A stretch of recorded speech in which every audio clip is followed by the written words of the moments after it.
get started. So thank you all so much for joining us today. My name is Chris Simpson. I'm programs lead at Friends of Simon Wiesenthal Center.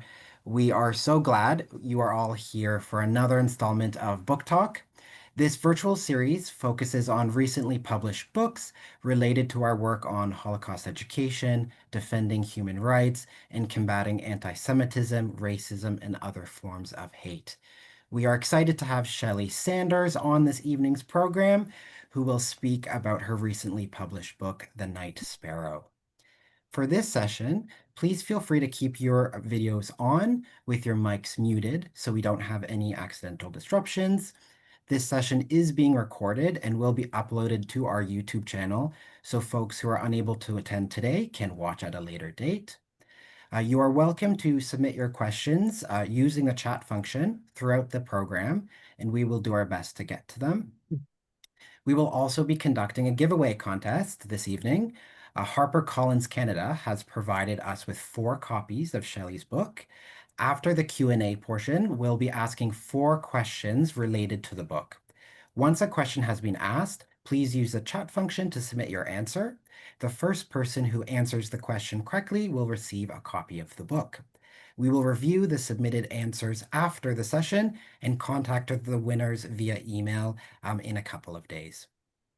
I'm also so proud to be joined by my colleague, Robert Sarner, senior editor and writer at the Friends of Simon Wiesenthal Center and host of Book Talk.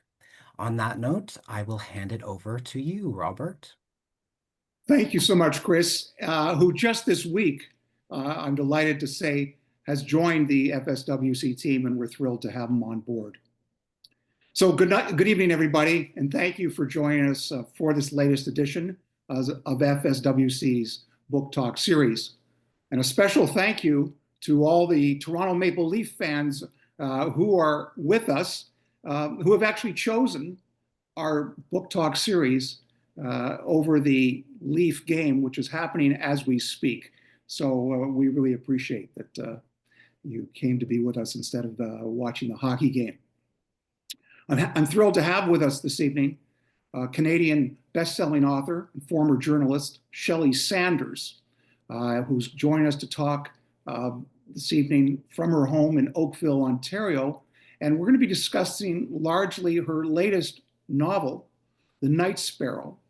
And that, happy to say, the Night Sparrow, very shortly after it was published last month, appeared very quickly on the Globe and Mail's bestseller list for Canadian fiction.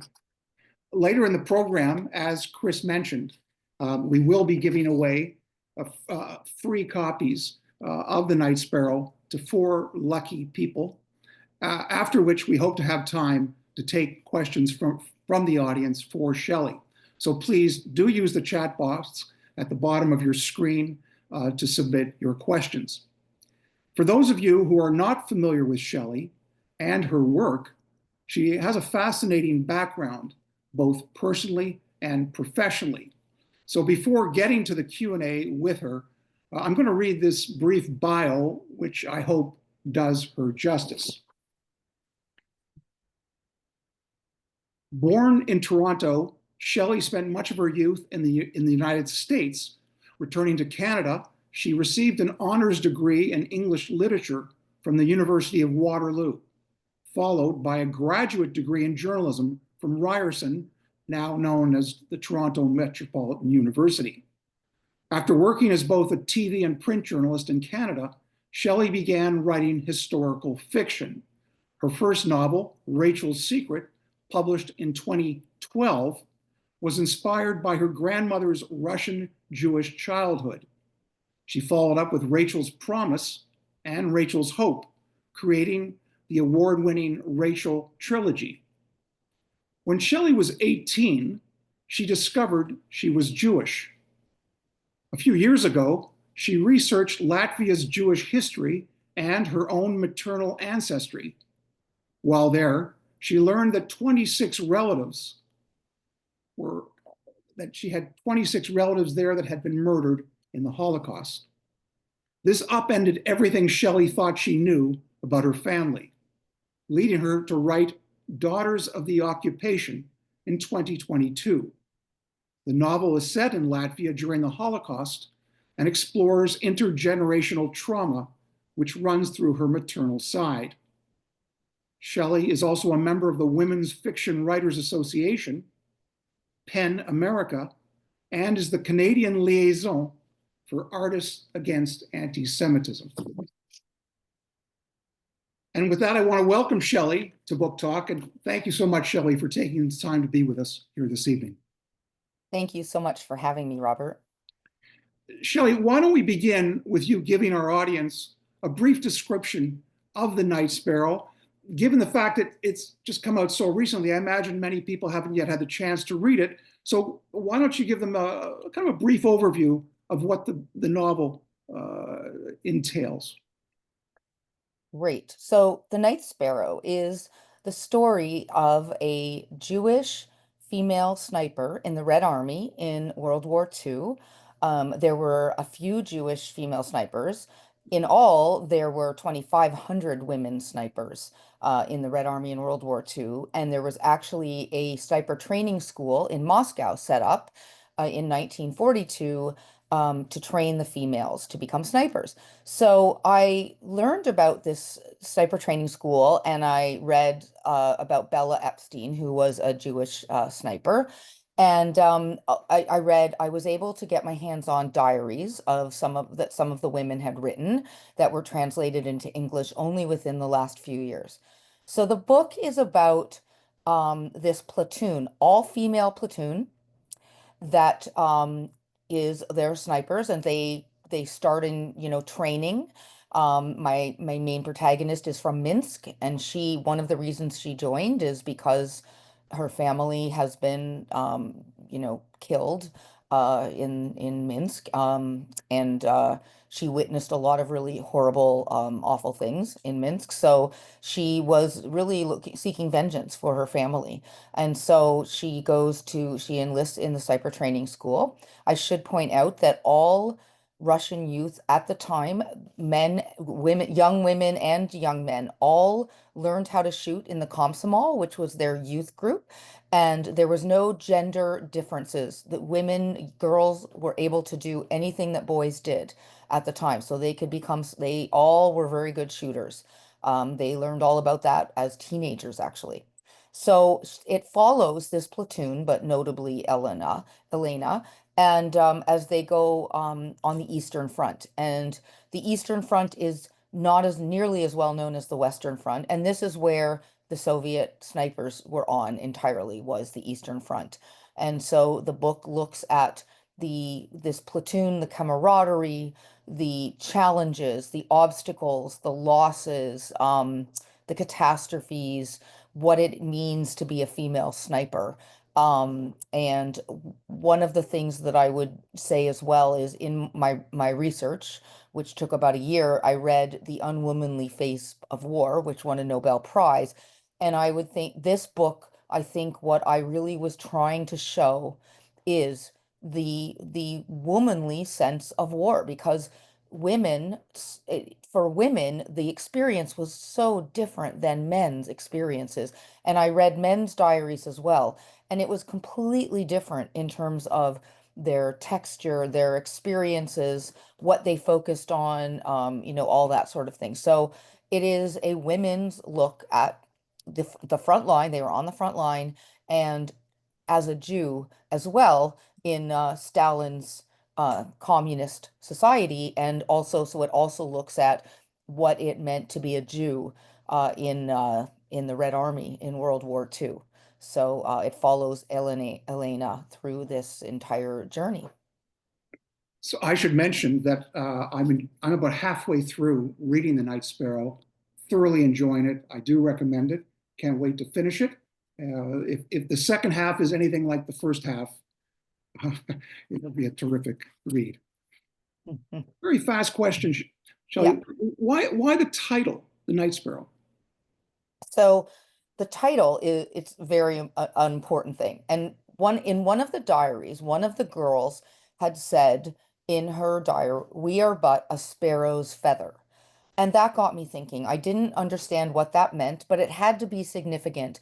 They were a very literary group of young women, ages 18 to about, 26.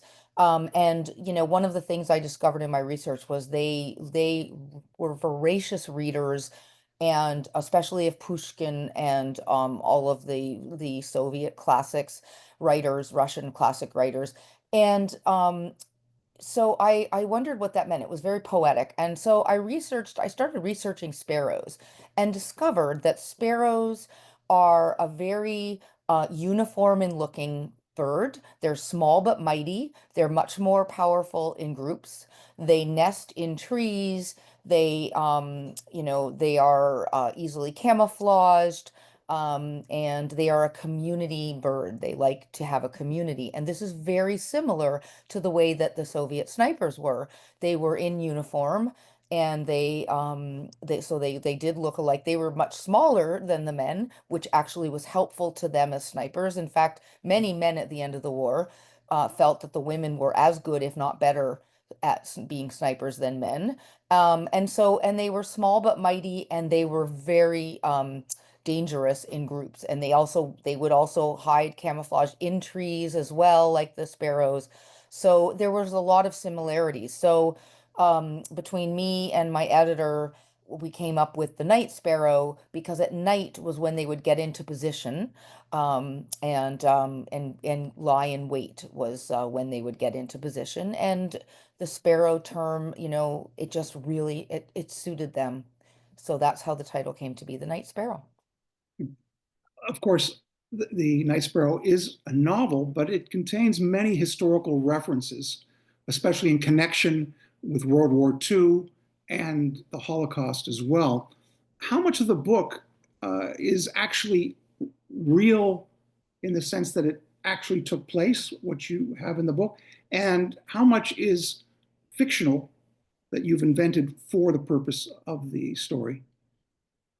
Um, a large part of it is true and authentic. I think my journalist experience, I'm a stickler for accuracy, and I really make a point of making it as accurate as I can. Obviously, I fictionalize the characters' conversations and all that, but a lot of the characters were actual names, or a lot of the snipers were composites of the characters. And in fact, one of the editors at HarperCollins who did the fact checking found that I had 40 actual real people in the novel, from World War II, from different, both German and Soviet sides. So all of the events, all of the battles that the snipers were involved in, everything that happened was all true.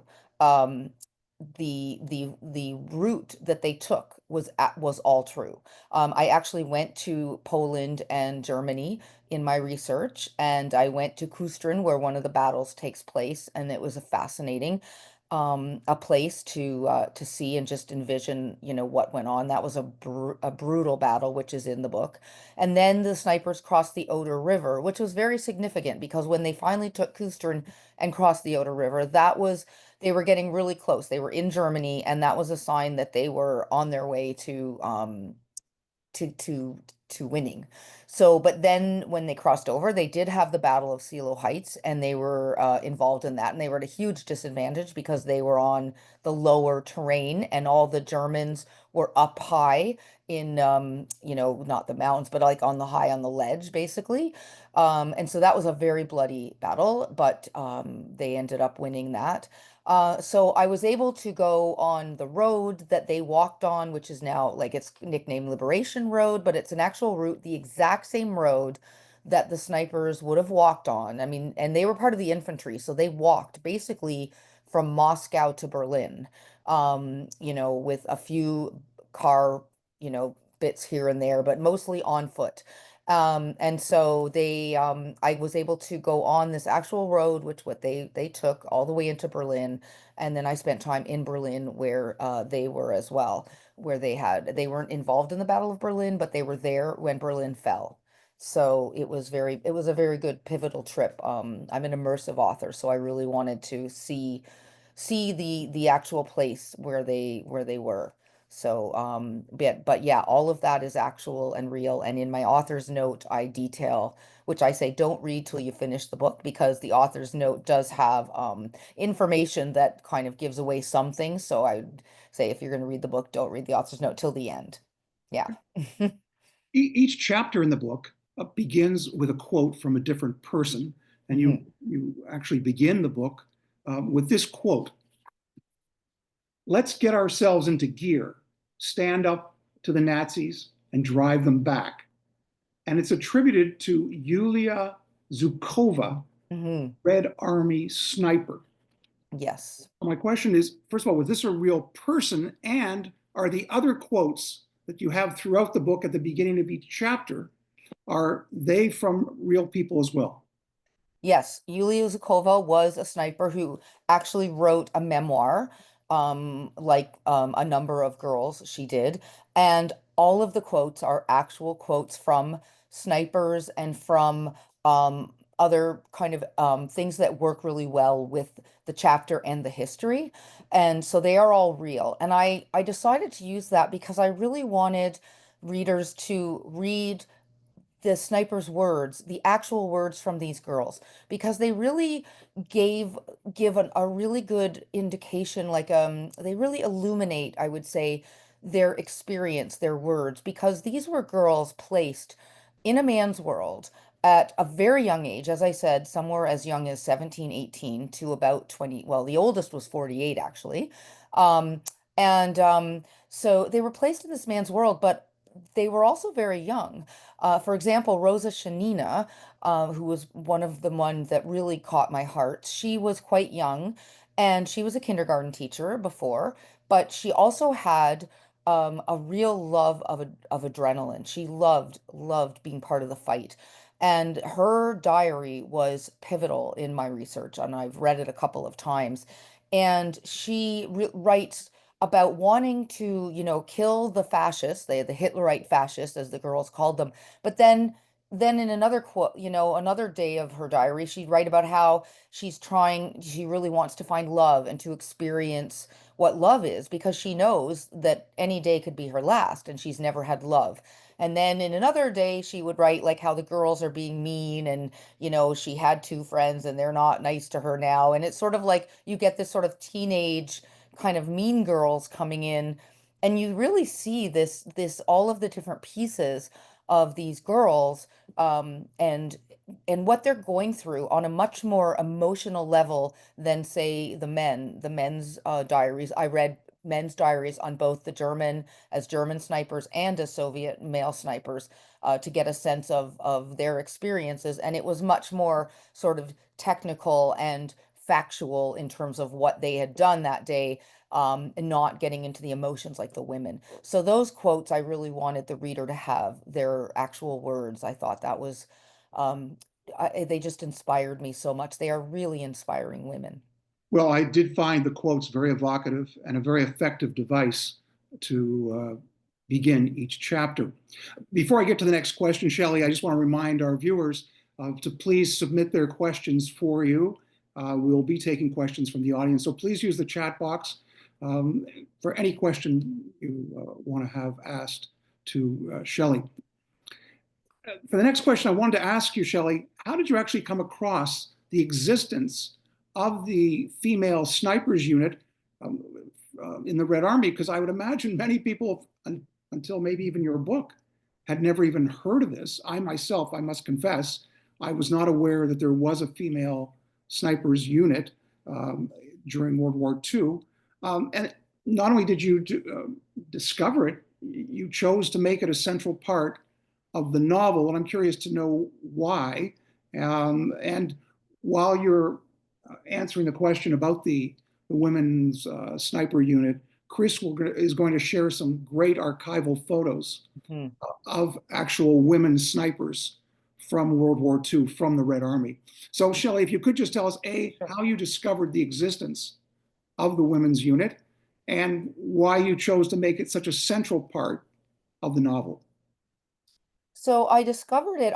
In my research, my editor at HarperCollins wanted me to do another World War II. And I wanted to do a story that has not been told. And um, I basically dug for female, and I like to write about strong women, so unsung, strong female protagonists is what I like to write about. And so just, at my research skills as a journalist, I love research. It took me a little while, about a month to dig and find all of this. I guess the Central Women's Sniper Training School in Moscow was kind of the window that I needed. From there, I was able to use the references that were in an article about them, and they led me to more information. And then I would use that information, and it was sort of like using these little bits of information to find eventually some of the sniper diaries that are published from a publisher in the UK, the Greenhill Publishing Company, and they are the ones that published all of these diaries. This is their winter, the one that you're seeing right now. They're in their winter camouflage uniform. Their camouflage was extraordinary, how they could camouflage themselves. So just to get back then to the question. So that was really the how I got into it. And then, you know, mm, I wanted to make my main character Jewish because, they had a lot more to fight for, and they had, a totally different set of circumstances as Jews in Stalin's communist Soviet Union. And so I discovered Bella Epstein, for example, to name one. There were a number of Jewish female snipers that I discovered through going through some. There's the Erelson and Eric archives, and there's some others that actually have documented all the Jews in the Red Army. And so I was able to find women and focus on some of the Jewish, and decided my protagonist would be Elena. And she's kind of an amalgam of the women, of a number of women, because there were 2,500 female snipers. I couldn't write about all of them. So I, kind of focused on some of the major things that happened with the major kind of events and battles and things that really were like really intriguing and compelling.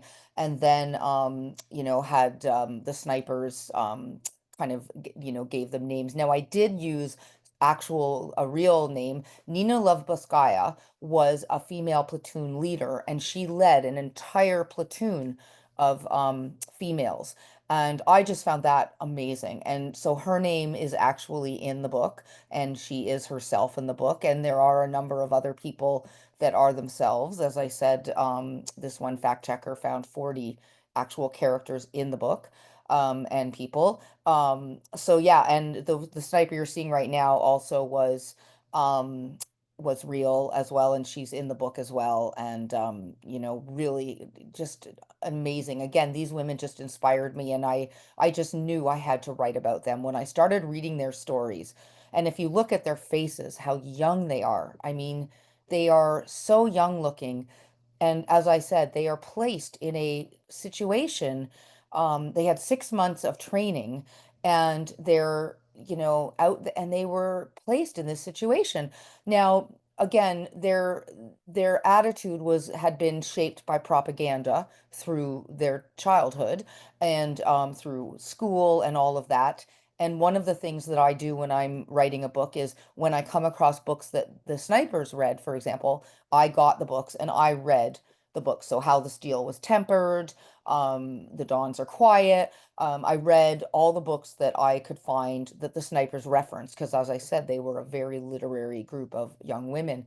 So, but yeah, so that's how it kind of started, was finding the Central Women's Sniper Training School, and then from there, the individual stories, and then discovering, and it really was stunning to me that I hadn't heard of them either. And a lot of people who are World War II buffs, no one had heard of them. There is a writer, an American writer, Kate Quinn, who did write The Diamond Eye, about one of the most famous snipers, Ludmila Pavlichenko, who had a tally of 309. And she was quite famous because she actually came to Canada and the US in 1942 on a propaganda tour to try and convince the US to start a second front. So she was well known because she was written up in Canadian and American newspapers in English, whereas everyone else was in the Soviet Union. And so, of course, it was not, they were not able to, everything was in Russian. And the diaries, as I said, have only just been translated in the last few, like 10 years, I guess. Some as recently, like Rosa Shanina's the last 5 years. So that's sort of how I came about doing this. And I was just fascinated. And I was able to find some Russian, a couple of movies that were made about a female machine gunner unit. And so I watched those. I read academic papers, books on them, that kind of thing, and their diaries. And it was really transformative for me, these women who did so much, and they were highly successful within the Soviet Union in their success as well. I did want to ask you, Shelley, Yeah. actually, was there impact? Hmm. Well, you did allude to the fact earlier that the women served primarily on the Eastern Front Yes. as opposed to the Western Front. Totally, totally. But Yeah. what was their, collectively, what was the impact? In fact, what was their role? And did they have a major impact on the Soviet war effort? They did. Their collective tally was 11,000 confirmed kills, which is significant. And the female snipers, they worked in pairs, and their goal was to take out the so-called brains. So they weren't just going after any soldier. They would lie in wait, sometimes for days, in the winter, the rain, whatever, for a high-ranked German officer. They were tasked with getting those out because you take the head, and then that makes it hard for the unit to continue on. And so they would camouflage themselves depending on the season. Sometimes they were in holes they dug in the ground. Sometimes they were in trees covered in leaves, their rifle covered in leaves. Sometimes in the snow, and they painted the rifles white to blend in. And they knew from their training, which had been condensed, how to spot things like a cigarette being lit at night, the moon's glow on the medals, because the Germans, very proud of their medals, had all their medals on. And so in, the night, with the moon and the stars, they could sometimes see the gleam of metals. They learned how to find where the officers' quarters were, where the officers hung out. They knew their schedules. They would learn their schedules with the help of scouts and reconnaissance as well. But they knew when, the officers would be out. They knew where to aim. They knew, they had each other's backs. They worked in tandem really, really well. And they were stealthy, quiet, had really good aim, steady hands. And, they also had grenades and pistols to kill themselves if they were in danger of being caught. Because if the women were treated horribly by the Germans, as you can imagine, if they were caught. And so it was much better than to kill yourself than to be caught by the Wehrmacht. Part of what I have found so engaging in the book so far is the chief protagonist, who Hmm. you mentioned briefly earlier, Elena Bruskina. Yeah. And I'll just share a little bit with the audience because she's so critical to the book, um, who she is. Uh, and the way you present her as a very compelling young woman. As you said, she comes from Minsk, the capital of Belarus, and she attends this newly established Central Women's Sniper Training School near Moscow. And I think you mentioned earlier, part of her motivation is that she's seeking to avenge the murder of many of her family members who were murdered by the Nazis. And she saw this as a vehicle for seeking revenge. On page 61, You have her telling someone, and here's what she says, quote, "I didn't know what it meant to be Jewish until the Nazis stormed Russia," unquote. So, and again, I know you described a little bit about this earlier, but if you could elaborate on how much of Elena, uh, her character, her persona, are based on a real historical figure, or maybe she's just a composite. She is based, she's a composite. Well, she's kind of based on Bella Epstein, who was another Jewish sniper, very successful. But I gave her the name Elena because two-thirds of the way in the book, she's injured and redeployed, and I'm not going to say much more, but then she's involved in something else, in another very exciting and true um um task or mission. And the actual character's name was Elena in that case. So I wanted to kind of combine both the Jewish sniper and also the Jewish translator, both of whom were inspired by actual people. And so yeah, so she is very much inspired by real people, but also like a composite because, as I said, you can't put all of 2,500 snipers in, and they all had different things going on. But being Jewish at the time in the Soviet Union, as some of you may know, was not, they weren't allowed to have religion. Religion had been banned. The religion was communism. The religion was patriotism. They had been raised to believe that Russia was their motherland, Stalin was their father figure. They would do anything for Stalin, do anything to protect their motherland. And so they really didn't understand what it meant to be Jewish unless they had like grandparents or someone in their family to show them some of the traditions and things that had been maybe part of their lives beforehand. But at that point, growing up in the 30s, with Stalin knowing that there was going to be a great war, it was called the Great Patriotic War, in the Soviet Union called it. They knew there was going to be a war coming. They knew that. And so they were really from the 1930s training these young women and men. They actually had a sniper program set up to knowing they were going to need snipers. And so they really were, that's what they were training them for. And so to be Jewish wasn't really until they saw how they were being targeted by the Nazis, they really didn't understand. And the Stalin had the mantra that they were not Jews being killed. They were Soviet citizens. And so, you come across a mass grave if you're in the Red Army, and it was all Jews inside, but they weren't Jews, they were Soviet citizens. And this was a mantra that I encountered even in Latvia, which of course had Holocaust, and it was similar to Babi Yar with the pits, and that, and it was very similar. And my first trip there in 2017, I was told right away that people don't want to talk about what happened to the Jews, and there was still very much this kind of, they were Soviet citizens and they don't want to discuss what happened to the Jews. And this is something that I really experienced there.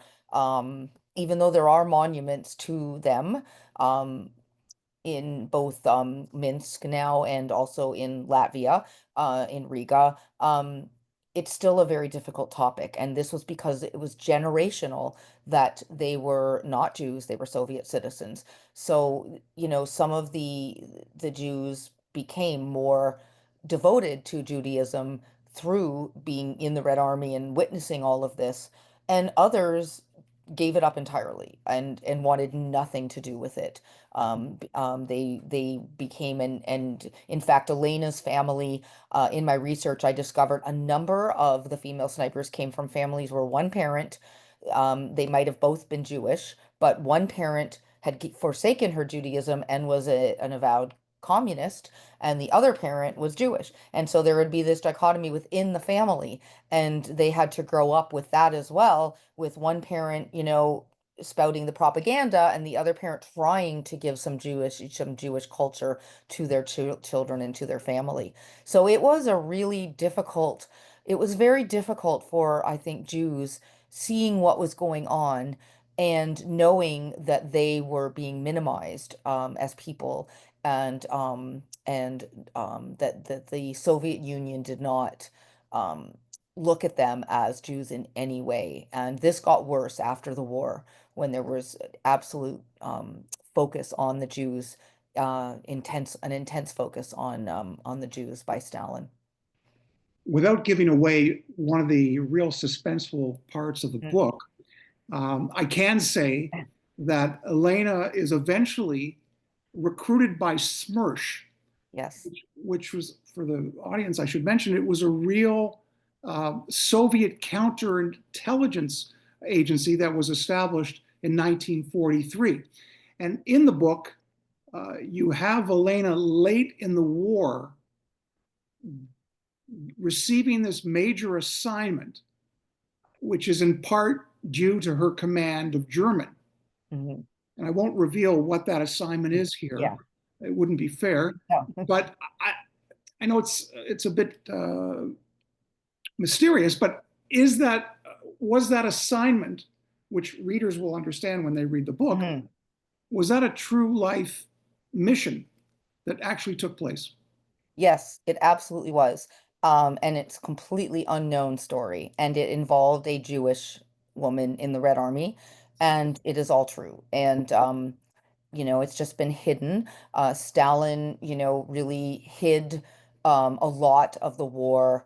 Um, he hid a lot of what happened in the war, and he especially hid the women, um, that were in the Red Army. When the war ended, they were basically erased from history, which is one of the reasons that people have not heard of these Soviet snipers, the female snipers, because they were erased from history.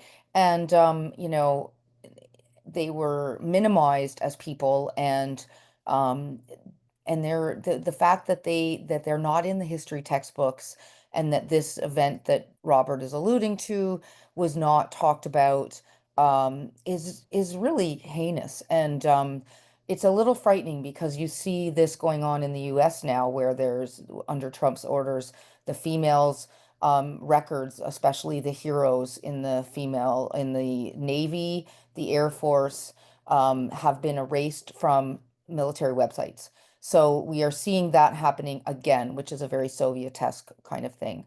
So very concerning. So it really is showing how history repeats, and how women's rights, women have been struggling for to be seen, and are still struggling. It's still, a challenge. I want to turn now, Shelley, to a Mm. more personal question. As I mentioned in the bio, uh, you only discovered you were Jewish when you were 18. Mhm. I'd love to hear what was the impact of that revelation at that age?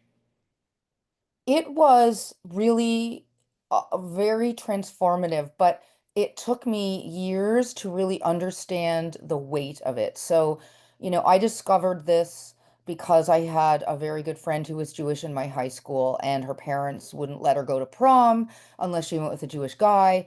And this was in Waterloo, Ontario, and there were no other Jews in the high school. And so I was very upset that she couldn't go. And my mom finally, I think I just was venting so much, my mom just said, you're Jewish. Like, Nana was Jewish, I'm Jewish. Like, we're considered Jewish. And I had no idea. And I was off to university, and I'd always been looking for a spiritual, my family, I grew up with no religion, but I always had been seeking that, always. And my mom likes to tell the story, like in Toronto before we moved to Chicago, I would invite myself, our neighbors were the Goldthorpes, and I would invite myself to their Shabbat dinners and their high holiday dinners. And I always drawn to that, always drawn to that, always drawn to Russian, anything Russian, and drawn to anything, Jewish literature and all of that. And so I really didn't, I was seeking, and I just did not know what it meant to be Jewish, because where I grew up in Chicago, it was a very Catholic neighborhood. I never met a Jewish person. However, I didn't know that my entire family, not my entire, but on my mom's side, when I would go, to Toronto and visit, they were all Jewish. My Aunt Nusha, Jewish, my Uncle Sasha, Jewish, my my Uncle John, Jewish, had his bar mitzvah in Shanghai.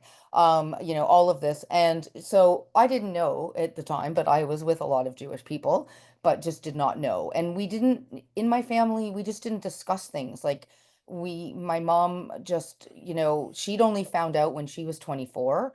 And I think she was kind of raised with this idea of, just don't talk about things. And so it wasn't talked about. I kind of knew I not to ask questions. If I did, I was shut down. My grandmother had died when I was 13, so I didn't have her to ask. And so it took me a really long time to understand what it meant to be Jewish and that I could live as a Jewish woman, not having been raised Jewish. I didn't know anything about the Reform movement. I was really sadly ignorant on all things religious because I didn't go to church or anything, and I really didn't know the Bible or anything. I was really painfully ignorant. So it's been my first three books were my way of getting to know my grandmother, what it was like to grow up as a Jewish girl in Russia under the last Tsar. And so that was the first three books were kind of my way. While I researched, I kind of got a sense of what it would have been like at that time period. So that's sort Well, of, I was actually going to ask you, but that's yeah. partially an answer then to what I was going to ask you. If this revelation, this discovery Hmm. that you were Jewish when you were 18, did it eventually have an influence on your writing, which you now alluded to? Yeah, all of my books are Jewish books. They're all Jewish protagonists, and the first three, one of them was shortlisted for the Vine Awards. All three of them were awarded with the Jewish Association of Jewish Libraries awards, and they all are Jewish characters. And I went to the rabbi in Oakville. We have a Reform synagogue, and um, asked him questions. He gave me books to read, and then encouraged me to do the classes, to learn about it. And as I learned, I really it's like, this is so me. This is me. And I ended up reclaiming my faith along the way. And the first time that I sat in on services, I just felt like I just felt a chill. Like I felt like I'd heard it before. I felt very at home and very much like I knew, like I'd heard the chanting before, even though I had not. So it was just a very kind of it was a very kind of very very a very moving experience that really has changed my life. And to find out as well when I went to Riga that I had all these relatives who are pictured with my grandmother in photos from the time she was 4 until she had graduated from university, was the last photos I had with her with them, all these cousins who were killed. That was really that was truly transformative because then I realized my narrative involved the Holocaust. And I knew at that moment I had to write about Latvia and Riga because it had not been written about. And I just knew I had to write that story. Like it was just so important to me to write this unknown story about what happened there. Just before we get to the questions for the contest and taking some questions from the audience, I want to ask you just one last question, and Mhm. only because of time, if you could try to make it Yeah. brief, but and this is unrelated to actually your literary career, but as I mentioned in the bio, you also serve as the Canadian liaison for an organization called Artists Against Antisemitism, which of course is very timely now. And if you could just say briefly what prompted your involvement and what does this work entail and what have you learned from it? So I discovered the Artists Against Anti-Semitism with some other Jewish writers. I was seeing their posts on social media. And, at our synagogue here in Oakville, we were having threats. We are having to have a bylaw changed because we've had people protesting, and intimidating people. I saw the anti-Semitism in Canada, which is really awful.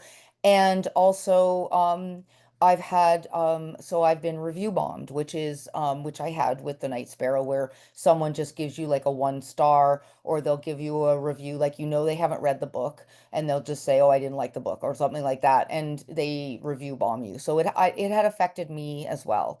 And so and I've also found that some of the independent bookstores are not carrying my book because I'm a Jewish author and it's a Jewish book, and they are not interested in doing events with me or any other Jewish writers as well.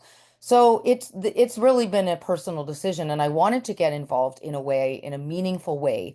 And so we raised money through we had an auction and other events that we have, and the money goes to providing training through Project Shema, which is a US based agency, but also they do training here in Canada as well. And it's training in schools to and other places like universities and elementary all the way, through high school on anti-Semitism and what it means to be Jewish, and basically, trying to combat the ignorance out there of what it means to be Jewish, um and anti-Semitism, how that impacts Jews.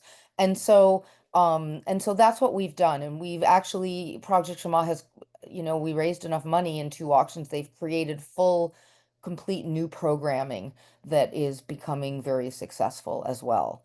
And so, that's what we do. And I know that the Friends of Simon Wiesenthal also does that kind of thing in schools and that as well. And so I'm hoping to get money directed towards Friends of Simon Wiesenthal as well. As an aside, I will say as well. I'm Thank the you. only Canadian, so it's hard. But we're all authors, and the reason we call it artists is because we also have some members that are artists as well, but mostly it's authors. Yeah. Well, kol hakavod for doing that. Hmm. Um, in a few moments, we're going to take some questions from the audience. But before we do, we did promise everybody that they'd have a chance to win a free copy of the Night Sparrow. And to do that, we're asking 4 separate questions. And the first person to answer accurately each question will receive a free copy of the book. And after I pose the question, please submit your answer in the chat box, and then we will eventually go through all the answers, and the first person who gives the right answer will receive a copy of the Night Sparrow. So let me ask the 4 questions. It's not Passover, but we also have questions. Okay, question number 1. What was the first country to allow women in combat in World War II? Okay. Question number 2. How many Jews fought in the Red Army during World War II? Question number 3. In World War II, how many Jews were confined in the Minsk ghetto, which actually figures prominently in the Night Sparrow? And the final question, what is the name of the forest near the Latvian capital of Riga, where 26,000 Jews were murdered over 2 nights in late 1941? Okay. So I hope you've had a chance to submit your answers. And let me now read to you. Okay, I'll just give you a few extra seconds to submit your answers. Okay, they're not exactly upbeat questions, but certainly relevant to the Night Sparrow and what tackles in the book. Okay, question number 1. I'll remind you, it was what country allowed women in combat first in World War II? The answer is the former Soviet Union. And in fact, women had been in combat in Russia since World War I, when the government created the Women's Battalion of Death to fight the Germans. 300 women fought in this battalion. Then, during the Russian Civil War from 1918 to 1920, approximately 75,000 women served in combat roles. In World War II, some 800,000 women served in various roles as snipers, in the infantry, as machine gunners, combat medics, partisans, and in the Air Force. Question number 2. How many Jews fought in the Red Army in World War II? In an article in the Times of Israel in 2013, it's called The Forgotten Jews of the Red Army, the author reported that the number was approximately, it's quite surprising, 500,000. And of these, sadly, some 200,000 fell in the war or were captured by the Germans. Question number 3. In World War II, how many Jews were confined in the Minsk ghetto, which, as I mentioned, has a presence in Shelley's novel? The answer, during World War II, approximately 100,000 Jews were imprisoned in this ghetto, which was one of the largest in Europe. What set it apart were the underground tunnels dug by Jews to sneak people out of the ghetto to the forest, where many joined partisan units. About 10,000 Jews escaped, half of whom ultimately survived. When Minsk was liberated from the Nazis by the Red Army on July 3rd, 1944, there were only a handful of Jewish survivors. The final question, what is the name of the forest near the Latvian capital of Riga, where 26,000 Jews were murdered in 2 nights in late 1941? The answer is the Rumbula Forest. On November 30th and December 8th, 1941, 26,000 Jews from the Riga ghetto were marched to this forest, where they were shot and buried in mass graves. Except for the Babi Yar massacre in Ukraine, this was the biggest 2-day Holocaust atrocity until the operation of the Nazi death camps. On Shelley's first trip to Latvia, she learned that 26 of her relatives were buried in these mass graves. Now let's see if we have some questions for Shelley from our audience. I'm going to go to the chat box. And here we go. Let me see. Let me get to the top. I'm seeing we do have a number of questions. So the first question I see here, it says, and this is to you, Shelley, of course, the diaries that you talked about, where did you find them to read?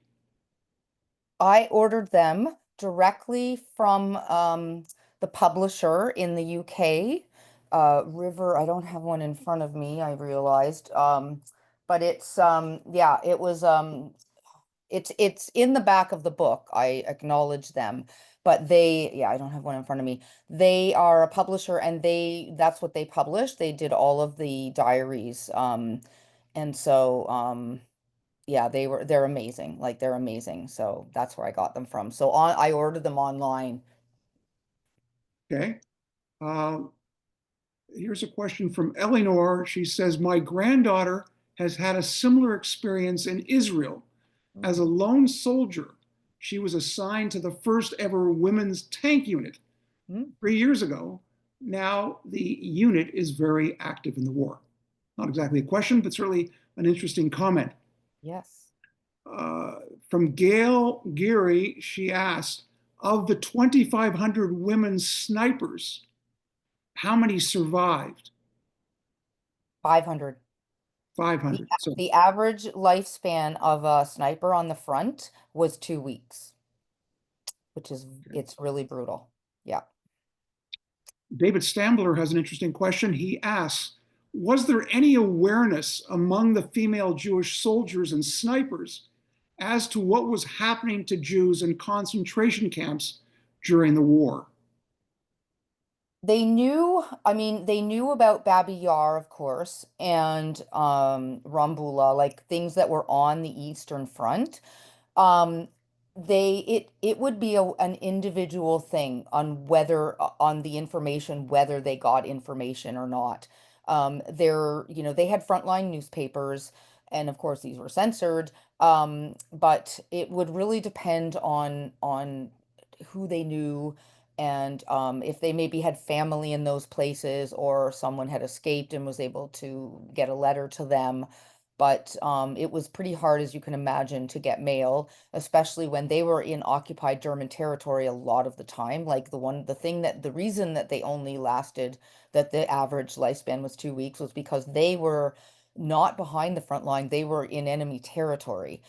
So they had to sneak across no man's land into enemy territory to take positions in order to get the person that the brains of these units. So it just depends on who they knew.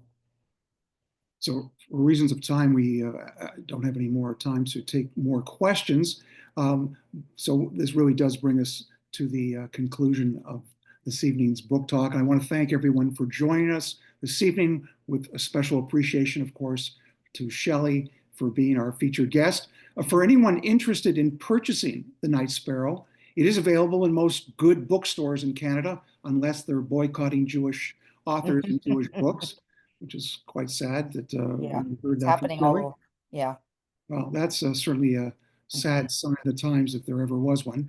Yeah. We hope all of you will be able to join us for our next installment of Book Talk, so stay tuned for more details on that. If you have any suggestions for future editions, either authors or books that you think would be of interest to our community, please don't hesitate to send us your ideas. Can And I now, just say one thing? I did see one person say they wondered when it was available in the US, and it'll be available in the US July 1st, The Night Sparrow. Also the UK, Australia, and New Zealand, July 1st. good. I'm glad you mentioned that, because I Yeah. know we do have people tuning in from outside Canada, so Mhm. that's good for people to know that it will be available outside Canada. So on that note, again, thank you so much, Shelley. And on behalf of Friends of the Simon Wiesenthal Center, I want to thank everybody for joining us tonight. And we hope you'll join us again for future editions of Book Talk. Good night, and thanks again. Thank you so much for having me. I really Our enjoyed pleasure. it. Thank you, Robert. Thank you, Shelley.